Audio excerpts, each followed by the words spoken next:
Welcome back to Art with Miss Hudson. Today we are going to create a cut paper collage based on the artist Henri Matisse.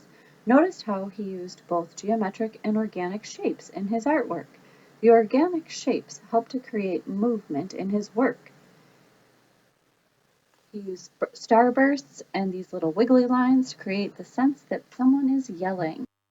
The picture on the left shows a face. In this artwork that I've created, this is more of an abstract expression picture. So in here, I didn't necessarily represent anything.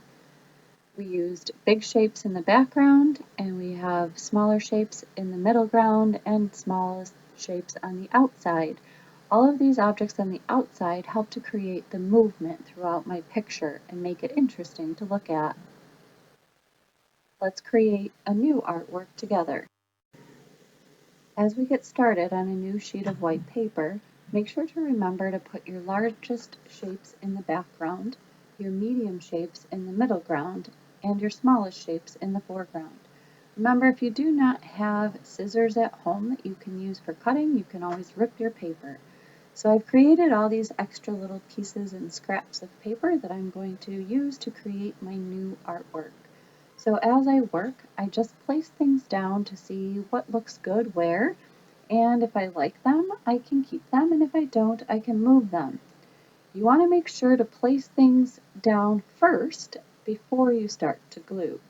So pay attention to your placement of your larger objects. Make sure they're in the background.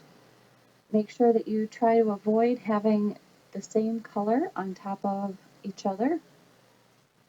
As you work, you can play around with it. Once you start to figure out what your idea or how your idea is taking shape, you can then start to glue down your objects.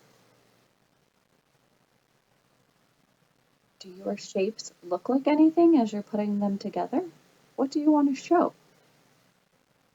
Be creative. Find something fun and interesting that's going to be nice to look at, and that's going to make people want to check out your artwork closer up.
Thanks again for joining me. I look forward to seeing you for our next art class.